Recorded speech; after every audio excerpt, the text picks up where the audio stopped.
बिस्मिल्लाहि वस्सलातु वस्सलाम अला रसूलिल्लाह खातमुन नबिय्यीन व रहमतुल आलमीन। War and the use of force prevail over negotiation and international law. ये दुनिया में एक very unfortunate reality. As a matter of principle, international law, diplomatic means, or the negotiations, they should prevail over the war and different situation of conflicts going on in the world that result in the loss of life and property. जब हम ये चीजें देखते हैं तो दुनिया में एक हमें हकीकत का पता चलता है, रियलिटी। इंटरनेशनल रिलेशन में इसको हम कहते हैं पॉलिटिकल रियलिज्म। तो रियलिज्म क्या है कि people are poised to make use of force to satisfy their ulterior designs, motives, and to take care of their national interest. They are always willing to sacrifice other people. And the most important thing is their self only. As a nation, their national interest. This is a very unfortunate chapter of the history. इसलिए human history is full of bloodshed. Whether we talk of the Genghis Khan, we talk about the other colonial powers or the imperialist powers, they, created havoc in the world. Abhi bhi the wars are going on. UN is there, ICJ is there, International Criminal Court is there, General Assembly is there, where word consensus is available on every issue. If you ask, all the 193 nations, can you please give your opinion on this point? Who is the righteous and who deserves?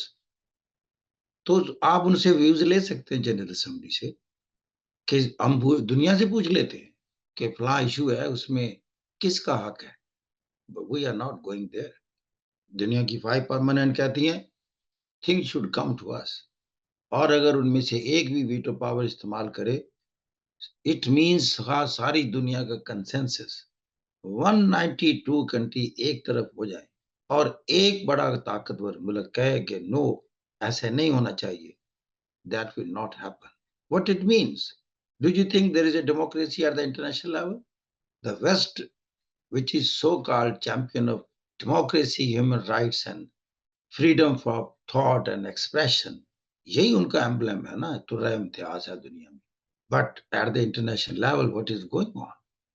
They believe in changing the regimes, which does not suit their national interests.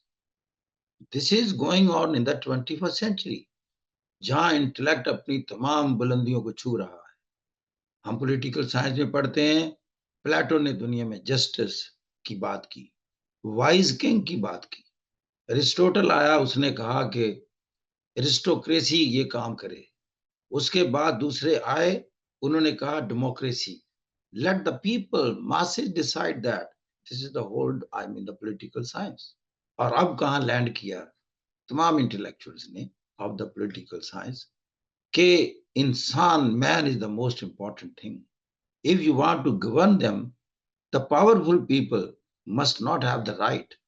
The right should be given to the masses, the common people. They must elect their rulers, and they must, make them to deliver what is there in the common interest. दुनिया में कहते हैं तहजीब की क्या तारीफ है। मजहब दुनिया किसे कहते हैं? तहजीब याफ्ता माहौल कौन सा होता है? आपसे एक सवाल किया जाए, आप क्या जवाब देंगे?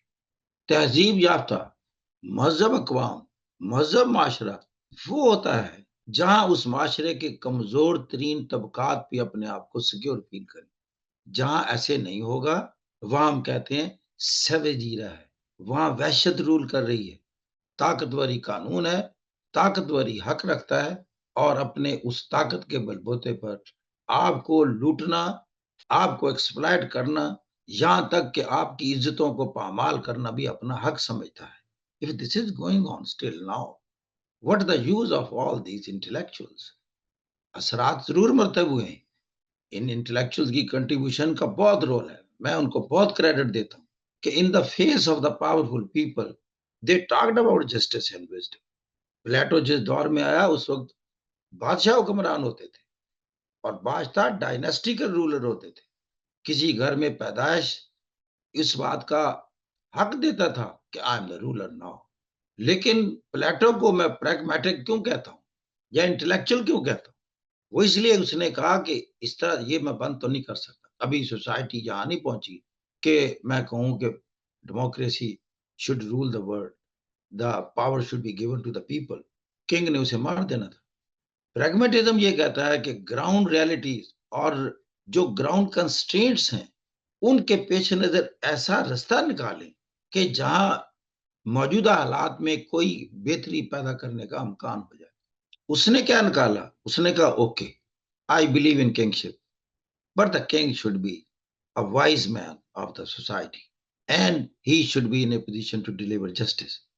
अगर ये चीज हो गई तो वो तमाम डिविडेंड्स हमें हासिल हो जाएंगे जो डेमोक्रेटिक मीन से होते। It mean the person who is ruling you, अगर उसके सारा दारो मदार इंसाफ को तकसीम करना है और मोस्ट इंटेलेक्चुअल प्रैग्मेटिक डिसीजंस लेना है बेस्ड ऑन विजडम, तो फिर आपने एक वेलफेयर स्टेट की बुनियाद रख दी।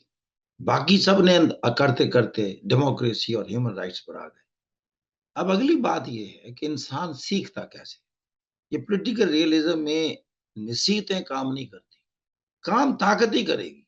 जब एसिमेट्रिकल एनवायरनमेंट होगा, एक तरफ बहुत ज्यादा ताकत है, एक तरफ बहुत कमजोरी है, तो ताकतवर अपना हक समझता है, वो राइट समझता है, inherent right to exploit the weaker. Realism कहता है आप अपने आप में ताकत पैदा करें।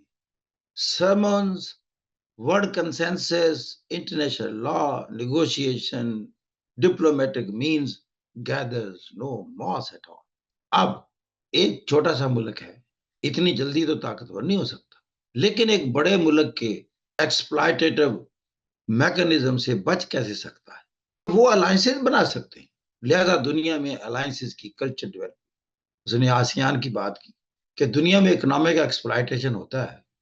अगर हम साउथ ईस्ट एशिया के 10 मुल्क इकट्ठे हो जाए और प्रेफरेंशियल लेवल पर अपने में अपनी तजारत करें, तो हम जो बड़े मुल्क हैं उनकी ट्रेड पॉलिसी और उनके कोर्सिव कमर्शियल मैकेनिज्म से बच सकते हैं। तो दे डिड दैट। कहते हैं कि यूरोपियन कॉमन मार्केट के बाद अगर दुनिया में कोई सक्सेस स्टोरी हुई है इकोनॉमिक फ्रंट पर, तो दैट इज आसियान। दूसरा तरीका होता है कि लेट देम फाइट।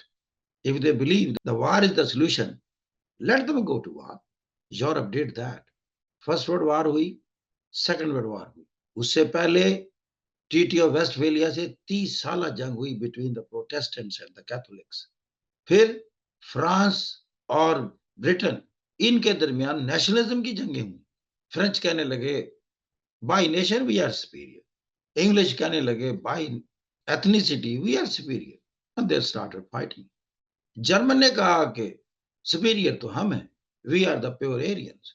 नटशे जैसे इंटेलेक्चुअल मिल गए, you have the exclusive right to rule over Europe, and you C Germany started fighting war, and the time came when it captured France also. फिर political realism कहता है let the war decide, and around 100 million people died, I mean, in these wars in Europe and some other countries of the world. 100 million people की death के बाद वो सूरज तुलू होता है। When they learned a lesson, the war is not the solution. ये जो nationalism की दीवारें खड़ी की हुई थी, ये जो अपनी स्पिरियरिटी की बातें कर रहे थे, they themselves dismantled all these barriers. Now they are European Union. They have one currency, euro. They don't need any visa to cross the border. What made them to learn this lesson? The 100 million casualties. मैंने आज से 4 साल पहले एक किताब लिखी थी, What is going to happen in the world in the coming 50 years. वो 4 साल पहले मैंने एक बात की थी, बरतानिया यूरोप से अलग होना चाहता है, यूरोपियन यूनियन से एग्जिट करना चाहता है। क्यों? कि अपनी इकोनॉमी को मजबूत करना चाहता है। कहता है यूरोपियन यूनियन में दाखिल होकर मेरे इकोनॉमिक प्रॉब्लम बढ़े। मैंने लिखा था, दिस इज ऑन रिकॉर्ड, बरतानिया एग्जिट करे या रिमेन का वोट दे, इसकी इकोनॉमी ठीक नहीं होगी। दूसरी मैंने बात की थी, the war which is going on in Syria and Yemen, this will and very soon. ये 1-2 साल से ज्यादा नहीं चलेगी। Man can't, I mean, afford that. वही बात हुई। जंग तो दूर की बात, जो मुल्क जंग लड़ रहे थे, जिनकी ये प्रॉक्सी वार्स थी, Iran one side, Saudi Arabia one side, they have become friends now. किसने उन्हें करीब किया? Tell me. Is it China or something else? On the face of it, it looks that China basically created that rapprochement situation. But the point is the loss of life and the property, which they sustained as a result of 3 4 years long war in Yemen and Syria and even in Iraq. That had a great impact on that. उनके minds में ये था. Let somebody else come in between and say us don't fight. You may agree or you may disagree, but I have my own way of analyzing the things.